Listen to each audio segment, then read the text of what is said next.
Assalamualaikum warahmatullahi wabarakatuh dan salam sejahtera. Pada hari ini saya akan membentangkan tentang persepsi dan sikap masyarakat terhadap penggunaan bahasa Melayu baku untuk subjek bahasa Melayu tinggi. Untuk isi kandungan, saya akan membentangkan tentang pengenalan, latar belakang kajian, objektif kajian, kaedah kajian, batasan kajian, definisi konsep, persepsi masyarakat terhadap bahasa Melayu baku, sifat masyarakat terhadap bahasa Melayu baku, bahasa Melayu dalam pendidikan, kebaikan dan keburukan bahasa Melayu baku, penambahbaikan penggunaan bahasa Melayu baku dan juga kesimpulan. Untuk pengenalan saya akan menerangkan maksud bahasa Melayu baku itu sendiri. Menurut Abdul Hasan, bahasa baku adalah bahasa standard, satu norma yang agak seragam atau satu dialek bahasa yang digunakan oleh sekumpulan penutur untuk berhubung atau berkomunikasi. Manakala menurut Sulaiman Masri, bahasa baku adalah bahasa yang betul dari segi ejaan, istilah, sebutan, tata bahasa iaitu dari sudut nahu, perkataan, ayat dan laras penggunaan. Kemudian menurut Nik Safiah Karim pula menyatakan bahawa bahasa baku merupakan satu bentuk bahasa yang telah dikodifikasikan, diterima dan dijadikan sebagai model oleh sekumpulan besar komuniti bahasa. Untuk latar belakang kajian, bahasa Melayu mempunyai peranan yang amat penting sebagai alat komunikasi, sebagai identiti sebuah negara dan juga merupakan integrasi nasional. Fungsi ini diaplikasikan dalam bentuk pendidikan iaitu bahasa Melayu itu sendiri telah digunakan dan telah menjadi bahasa pengantar di sekolah.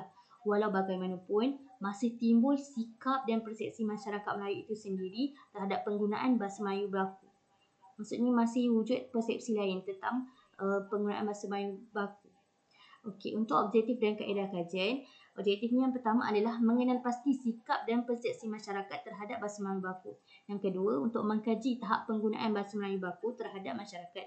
Yang ketiga, untuk mengenal pasti kesan penggunaan bahasa Melayu baku terhadap masyarakat. Kaedah yang digunakan ialah kaedah kualitatif. Kemudian untuk batasan kajian, kajian ini hanya digunakan untuk mengkaji tentang sikap dan sifat ataupun persepsi masyarakat terhadap bahasa Melayu baku.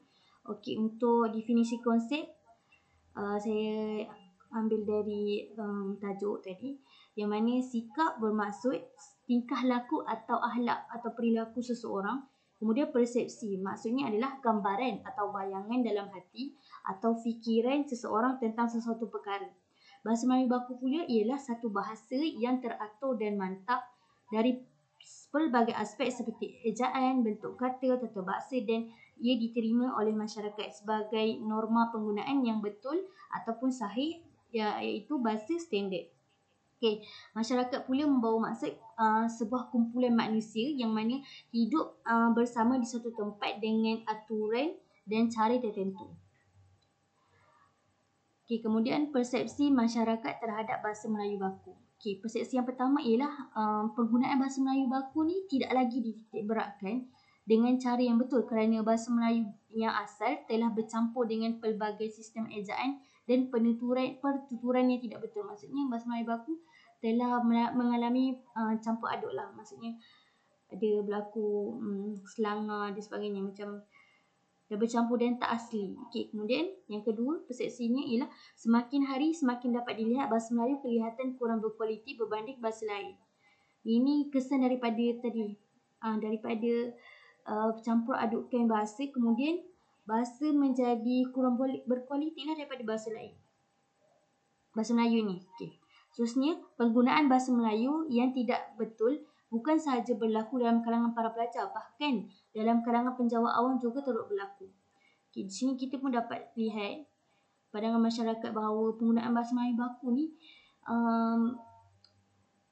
yang tak betul bukan je para pelajar yang buat kesilapan tu, tapi penjawat awam ataupun orang yang dah kerja pun masih melakukan kesalahan dalam bertutur dalam bahasa Melayu.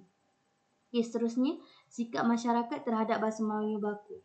Sikap yang pertama ialah dari golongan akademik, iaitu golongan akademik dan terpelajar ni kebiasaannya mereka sangat menyokonglah penggunaan bahasa Melayu baku sebab mereka memang menggunakannya dalam sekitar untuk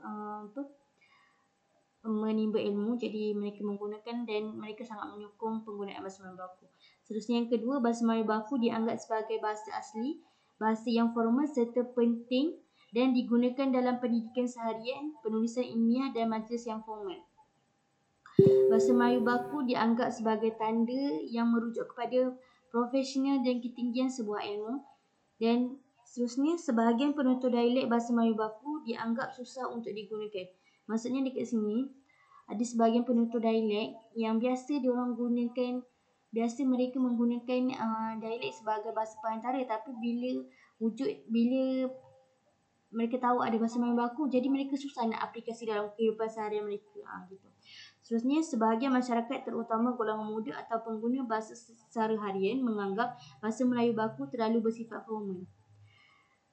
Orang golongan muda atau golongan yang baru mempelajari tentang pendidikan ni, mereka merasakan bahawa bahasa Melayu baku ni terlalu bersifat formal sebab mereka sering menggunakan bahasa fasar, jadi mereka tidak biasa dengan bahasa Melayu baku ini. Dan seterusnya, bahasa dalam pendidikan. Bahasa merupakan sebuah medium penting dalam proses penyampaian ilmu yang mana perlu dikuasai dengan mempelajarinya melalui kurikulum yang dirangka, melalui pelajaran atau garis yang telah dirangka oleh kerajaan. Seterusnya, usaha memperkasakan bahasa Melayu semakin berdepan dengan pelbagai cabaran, terutama masalah sikap dalam kalangan masyarakat yang sering memperkecil penggunaan bahasa kebangsaan. Seterusnya, situasi formal atau rasmi yang menggunakan bahasa Melayu baku adalah seperti dalam urusan pengajaran, urusan pembelajaran di institusi pendidikan, khususnya di sekolah oleh guru, kemudian di institusi pengajian tinggi oleh pensyarah dan pegawai pendidikan lah, seperti yang kita tahu. Kemudian kebaikan dan keburukan bahasa Melayu baku. Untuk kebaikan, sebutan bahasa Melayu baku ni ialah menggunakan prinsip fonemik. Jadi apabila menggunakan prinsip fonemik, iaitu prinsip di mana satu huruf satu bunyi, maka ia memudahkan para penutur untuk menuturkan bahasa Melayu baku dengan baik. Kemudian bahasa Melayu baku bagus digunakan untuk membantu seseorang meningkatkan penguasaan tata bahasa. Kemudian bahasa Melayu baku juga merupakan bahasa yang melambangkan kedaulatan negara. Untuk keburukan, tata bahasa sering berubah mengikut peredaran zaman. Secara tidak langsung menyebabkan masyarakat sukar mendalami dan memahami sesuatu ejaan itu ataupun sesuatu sebutan baku itu dengan betul. Seterusnya, pengaruh dialek yang terdapat di kebanyakan negeri di negara ini juga boleh menyebabkan bahasa baku terpinggir. Macam saya cakap tadi, apabila banyak berlaku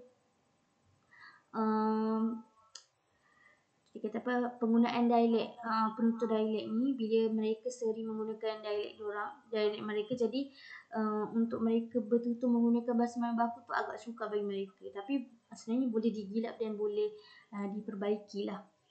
Kemudian bahasa Melayu baku juga jarang digunakan dalam sesi pengajaran dan pembelajaran yang mana akan menyebabkan murid-murid tidak mahir menggunakan bahasa baku. Sememangnya dekat dalam sekolah menggunakan bahasa Melayu baku, tapi sekarang bahasa Melayu baku jarang digunakan. Jadi bahasa Melayu baku ni untuk sentiasa digunakan, maka perlu diajar semula di sekolah, menjadikan kebiasaan supaya pelajar tahulah ada wujudnya bahasa Melayu baku ni. Seterusnya, penambahbaikan penggunaan bahasa Melayu baku. Dengan memperluaskan penggunaan bahasa Melayu baku terutama dalam sektor pendidikan, pemerintahan dan media massa, bahasa Melayu baku akan memupuk semangat bersatu padu dalam kalangan masyarakat yang berbilang mangsa di negara ini. Dan peningkatan penggunaan bahasa Melayu baku dalam pendidikan akan membantu dalam membentuk kebiasaan berbahasa dengan baik. Dan ini amat penting dalam meningkatkan kebolehan seseorang dalam menulis dan berkomunikasi dalam formal dalam dunia yang profesional. Untuk kesimpulan, bahasa Melayu ni merupakan satu identiti bagi setiap rakyat Malaysia. Yang mana bahasa merupakan jiwa kepada bangsa, jiwa kepada satu bangsa. Pembakuan bahasa Melayu merupakan wawasan yang bertujuan untuk mewujudkan masyarakat yang padu, yang menggunakan bahasa bahasa mereka dengan baik.